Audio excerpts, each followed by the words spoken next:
So, hello everyone, and welcome to this first session of this weekly LinkedIn live session called Turning Thursdays. I'm Boss, I'm your host, and I will be doing this every Thursday. And, I'm looking forward to having some interesting and amazing guests. And we'll talk in these sessions about turning points in life, how to embrace change, and, what are we creating for a future. And today, my guest is Afsal. Afsal, I hello, Afsal. Great to have you here. I'm doing this from Morocco. Where are you? Um, I asked you before you came onto this session how you wanted to be introduced. You said as a mountain climber. So tell us a little bit more about your mountain climbing, who you are, and where you calling in from, or where you are at the moment.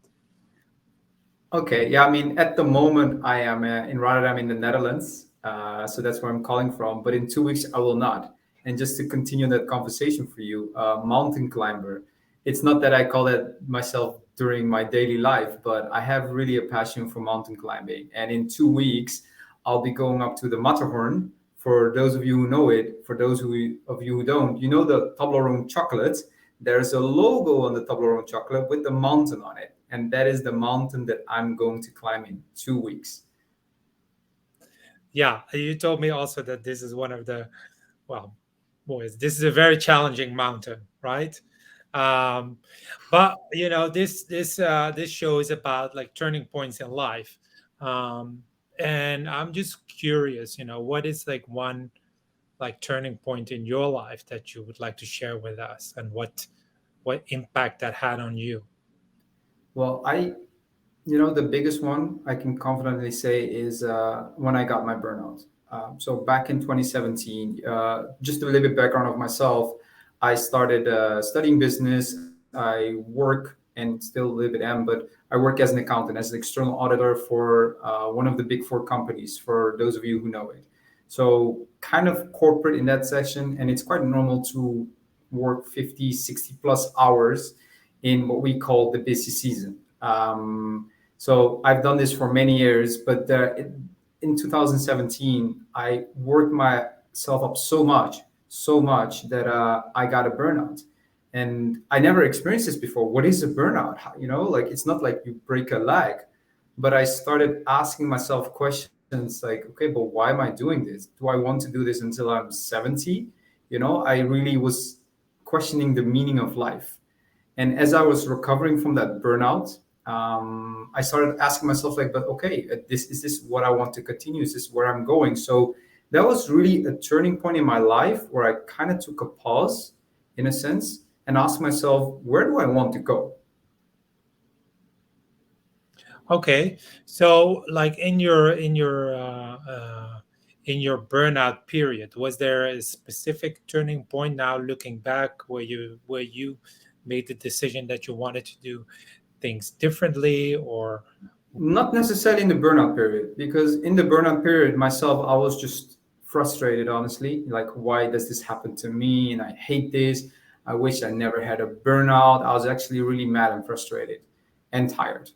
Mhm. But it happened afterwards, because the thing is, as I was kind of recovering, what they would say, from my burnout, I made a decision during my burnout recovery period that, look, I'm going to stay with the company for a bit less than a year, because I wanted to finish my degree, my CPA degree, which I got. I finished my Dutch CPA. And afterwards, I would quit my job and I would go travel. And this is where things started happening, because I remember, I quit my job and I booked a flight ticket to Colombia, and I was like, okay, now what? My whole plan was to actually travel South America within the whole year, so I was just gonna relax, just gonna chill. But it was in that period of a year where I had these experiences talking to people. To give you a couple of examples, I hiked mountains, I swam in seas, I went to India, rode a motorcycle in the Himalayas alone, just as the snow was melting. I did a 10-day Vipassana meditation retreat in the Himalayas. It was these type of experience, and having talks with people from all over the world, which gave me new insights. And there I make the decision like, okay, I want to come back to the Netherlands. I will go back to work, but now with a different vision. I want to do something for myself. I don't want to work for a boss anymore, and I want to create something. I want to be free so that I will never have to be able to like be dependent on a boss or on a job or whatever the economy does. I want to really create something for myself. But how I would do that back then, I didn't know. It was just Uh-huh. a Yeah. I want, it needed to be different. So was it the making the decision? Was that the turning point for you, or when things started to change, or? No, I wouldn't say so. Like, first of all, it's the decision in that sense. Like, okay, I'm gonna make the decision. I want to do something different, but it was, I would say, it's a process. It's not like one moment, one thing happened, and suddenly, like a movie star, you become famous, and suddenly your whole life changes. But it's been really a process from, from the burnout all the way through right now. The things that has happened, the choices that I make. COVID also impacted in my way positively to what happened. So I would say the turning point was definitely the burnout, because that's when I realized that things had to be different for me. I didn't want this anymore. But it was really choice, like making choice to choice to choice to choice, and seeing the impact and taking risks, taking chances. Okay. So, like, sometimes, we say that like the worst things that happen to us in life end up being the best things that happen to us in life, right? Do you see this as a like a turning point like that as well? 100%. Like I Oh, just mentioned before, yeah. when I was in the process of my burnout, I hated it, and I wished I would have never had it. But now I actually tell people, and I really do feel it, that this has been the biggest blessing in a sense in my life, because this turning point, this negative thing, which at the moment I thought it was not nice, I now see it as a moment that I needed to experience this. Because if this didn't happen, I don't know how I would be right now and where I would be with my life.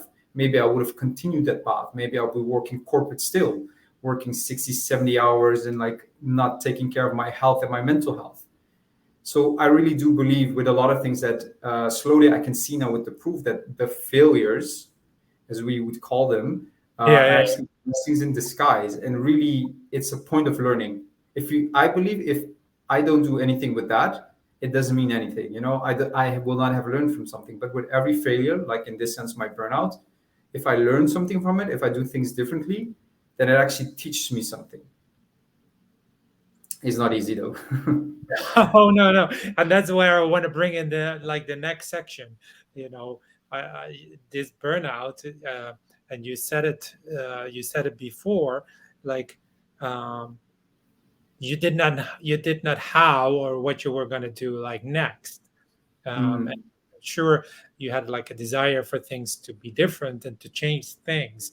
So how did you, let's say, open up yourself to change and embrace the change, or like stop resisting the change, or not having yourself being pulled back towards your old life? Well, I will say with that, it's a very gradual process, which started a Mhm. bit before my burnout. So just to bring you a little bit back, to give you a bit more insight about myself, I was always very good with technical subjects, with studying, relatively high IQ and basic tests, but my social skills were not that well. So I was always struggling actually with social interaction, and especially with regards to women. I found it very tough to interact with women. I never had a girlfriend, like, until I was 23 or something.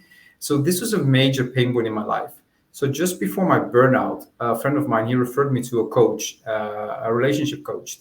And I was very skeptical. That's where the process started. When he told me that he would help me, how he would learn me interaction, listening, and also a little bit of like, things to use. I was like, how are you going to do that? And it took me a whole month of holidays, driving to Macedonia, sitting on the mountaintop, and realizing, like, Afzal, you've tried to work through this on your own. You read books, watch videos, nothing has worked so far. If you don't take any action, how much is gonna be different. So in that moment, I just took a risk and I told myself, I can lose a lot of money in this coaching, or I can also gain something from it. So I took the risk in that moment and I did coaching for 2 years. And my social interaction skills improved a lot. And why is Mhm. this important? Is that when I came back from my burnout to the Netherlands, I somehow knew that I always wanted to do something in real estate, but I never really knew how to get started. So just really a random Saturday, I was just browsing on the internet and I saw an ad for a course, a real estate course. And mind you, this was 3,000 euros. It's a lot of money. And I was once again asking myself the same question like, okay, it's 3,000 euros is a lot of money. It is. Either I take the risk, I learn nothing, and it's just wasted 3,000 euros, or maybe I'll gain something from it. So I make that decision in that moment. And basically, I would say 2.5 years later, I have multiple properties. I just came back from Dubai a week ago. Going to sign my second property, and I'm going to move to Dubai next year to focus myself on real estate. So it was that defining moment. Yeah, so I mean, what I hear is like, the one of the strategies you used for like embracing change, or is like taking risks. You started to take risk all of a sudden in all areas of your life, in your Yeah, relationship, in your real estate, um, and things really started to change for you, right? yeah, yeah. You're completely right, because the thing is, I mean, I grew up safe, with the safe mindset, money scarcity, but also as an accountant, we are, like, okay, not a lot of risk. We don't want risk in what we do. But the reality of life is nothing is safe. Life is not certain. If you want to achieve the things that you want to do, you have to take a risk in a sense. You know, if you want to live life safe, that's also okay. But the things are not gonna is gonna like, if you really look at all the successful people, the entrepreneurs, it's about taking risks consistently. You shouldn't take the big risks where you could, like, oh my god, I'm gonna go into problems. Hmm. But really, for when you want to achieve your goal, for me, when I wanted to become a real estate, it was like, take the risk of losing 3,000 euros or gaining something. When I did the coaching with regards to my social interaction, was like, I have the risk of losing thousands of euros, or I could gain something. And right now, I can say this in hindsight, right? I just realized that money I can earn anyway. Anytime I can earn money. So I can earn Yep. money, I can lose money. So even losing money is not really that bad. It hurts, but it's not that bad. But time, and this is the most important thing, time I can never gain back. If I do not make a decision right now, and if I will have the same problem for 5 years on, I will not have those 5 years back. If I drop, let's say, 5,000 or 10,000 in training, if I didn't work out, tough luck, I can earn that back. But this is what I want to share. Like, it's about taking the actions, taking the risks now, not tomorrow, not next week, not in a year, because we'll all be growing older and the world is changing, as you see, very fast. Yeah, and I mean, I also hear, you're asking for help. You took a course, you took a relationship coach, and you really took Yeah. on these people were telling you, and with little, let's say, baby steps, your life started to change. Hmm. So, Hmm. as we're almost coming to the end of this session, um, I would want to ask you quickly, what are you creating for your future? Like, let's say your immediate future in the next couple of years, not like 20, 50 years down the line. Well, I mean, this is I have very clear, to have an own business in real estate and go towards development. So Hmm. basically, I'm already, like I said, I'm in real estate right now. I want to leave the work that I'm doing right now, like within the next 1 or 2 years. So I don't want to do anything related to accounting. I want to go full into real estate. At the moment, I'm working on my sales skill set. Next year, I'm moving to Dubai. I'm into trajectory to do business coaching. So really, to go into a business of creating, a real estate company where I can actually help people acquire houses, buy, so I can sell them, they can buy, but also in the long term, actually develop yeah, real estate, houses, and not only in one specific place. I love to travel, and as part of my traveling, if I see a nice opportunity, a nice location, I'm like, okay, this is a very nice area to develop something like holiday houses or whatever. This is the thing that I'm gonna work on and am working on for the next near future. Okay, great. So, Afsal, thank you so much for spending the time with me and with us. Um, I also want to give you a quick opportunity to promote yourself a little bit, and if people want to get in touch with you, where can they reach you? Um, or if you want me to leave them in the notes, I can do that too. But just share where people can reach you if you like. Yeah, no, for sure. Like you can follow me all on Instagram, Afzal Kalu, exactly as it's stated, right there. Also on LinkedIn, I'm not so active, but quite soon I'm gonna release my podcast. But you'll find everything on my Instagram page, and just follow me there. And I'll be also doing Q&A sessions and Ask Me Anything sessions. So if you want to know anything regards to real estate investing or mindset, I'll be sharing content and giving value quite frequently. So do follow me for that if you want to know more about anything related to real estate investing or just mountain climbing or traveling, because I still do that. Okay, Afsal, thank you. I mean, I wish you a wonderful trip on on the Matterhorn uh, next month. Um, Thank you for being here. Afsal is an amazing guy. Follow him on social media, and if you're into real estate, he can definitely be a contribution for you. Thank you, everyone, and I'll hope to see you next week. Bye bye. Thank you, guys. Bye bye. Bye.